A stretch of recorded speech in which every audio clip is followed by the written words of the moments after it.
आप मोदी जी को देखिए, मोदी जी देश के प्रधानमंत्री हैं, वो गुजरात के भी प्रधानमंत्री हैं, बंगाल के भी प्रधानमंत्री हैं और बिहार के भी प्रधानमंत्री हैं। जब मोदी जी कल परसों बंगाल गए, वहां पर उन्होंने मेट्रो का उद्घाटन किया। अभी 2 दिन के बाद वो गुजरात जाएंगे, वहां सेमीकंडक्टर के फैक्ट्री का उद्घाटन करेंगे। कल मोदी जी बिहार आए थे, उन्होंने यहां जूट मिल, चीनी मिल की बात नहीं की। यहां पर वो क्या बात कर रहे हैं, लालू का डर दिखा रहे हैं कि हमको वोट नहीं दोगे, भाजपा को वोट नहीं दोगे, जंगल राज आ जाएगा। ये पूरे बिहार को हम 5 किलो अनाज खिला रहे हैं गरीबों को, इसलिए वोट दो। हमने मंदिर बना दिया, इसलिए वोट दो। मोदी जी वही हैं, लेकिन अलग अलग राज्य में अलग अलग तरीका लोग अपनाते हैं। क्यों? क्योंकि उनको भी मालूम है कि बिहार में लोग पढ़ाई और रोजगार नहीं मांग रहे हैं।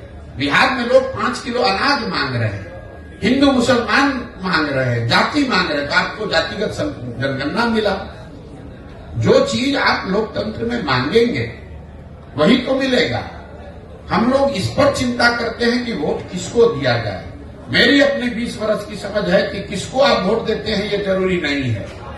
ज्यादा महत्वपूर्ण है कि आप वोट किस बात के लिए देते हैं। एक और आपको आंकड़ा दे रहा हूं, जितने दक्षिण के राज्य हैं जो आज देश में आगे हैं, केरल, तमिलनाडु, कर्नाटक, आंध्र प्रदेश, तेलंगाना, कोई भी ऐसा राज्य नहीं है जहां एक व्यक्ति 10 वर्ष से ज्यादा मुख्यमंत्री लगातार रहा हो। लेकिन बिहार में आप देख लीजिए, 32 वर्ष से लालू नीतीश, इसके आगे हम लोग देखने को तैयार ही नहीं है।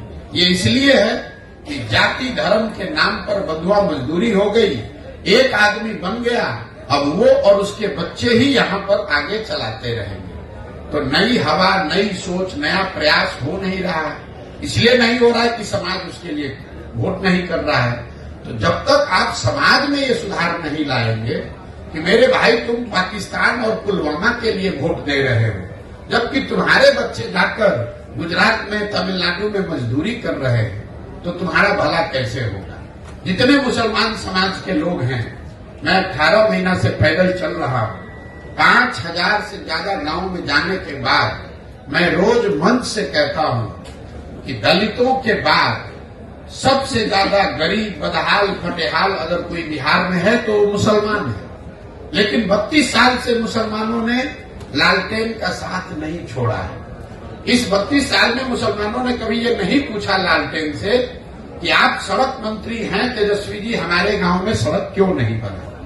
आप ग्रामीण कार्य मंत्री हैं, लेकिन हमारे गांव की नालियों गलियों की दुर्दशा क्यों है। आप स्वास्थ्य मंत्री थे, हमारे बच्चों के लिए अस्पताल, दवा, डॉक्टर क्यों नहीं है। आप शिक्षा मंत्री थे, हमारे बच्चों के लिए पढ़ाई क्यों नहीं है। मुसलमान इन सारे परेशानियों के बावजूद जाकर उसी लालटेन को वोट दे रहा है। यही हाल भाजपा के वोटर का है।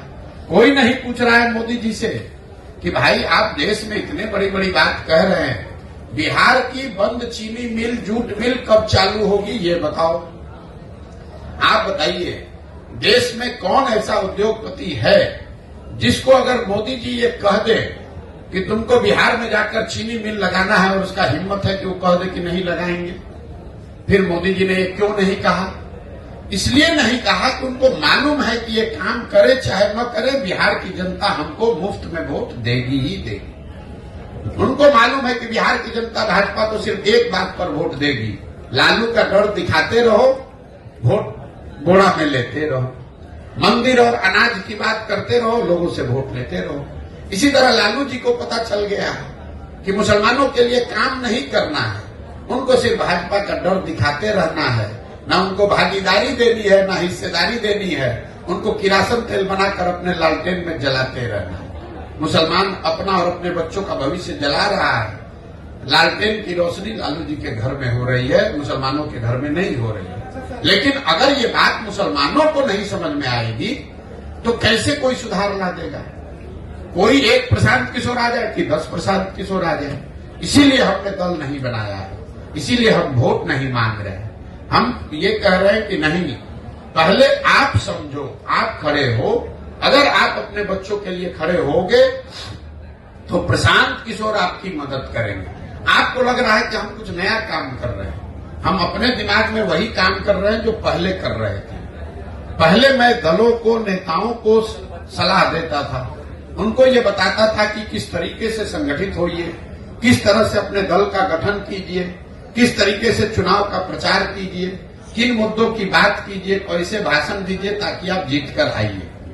काम अभी भी मैं वही कर रहा हूं। अब दलों और नेताओं को छोड़ दिया, बिहार के गांव गांव जाकर लड़कों को, बच्चों को बता रहा हूं कि मेरे भाई तुम्हें नया दल चाहिए, ये चारों पांचों दलों ने तुमको और तुम्हारे बच्चों को ठगा है, तो तुम साथ में आओ। पैसे की, व्यवस्था की, जाति की, चुनाव की चिंता प्रशांत किशोर पर, जनसुराज पर छोड़ दो। तुम साथ में आओ, एक नया दल, नया विकल्प बनाओ ताकि तुम्हारे और तुम्हारे बच्चों का आने वाला भविष्य बेहतर बने। विकल्प के अभाव में किसी की बंधुआ मजदूरी आपको न करनी पड़े, यही वो प्रयास है।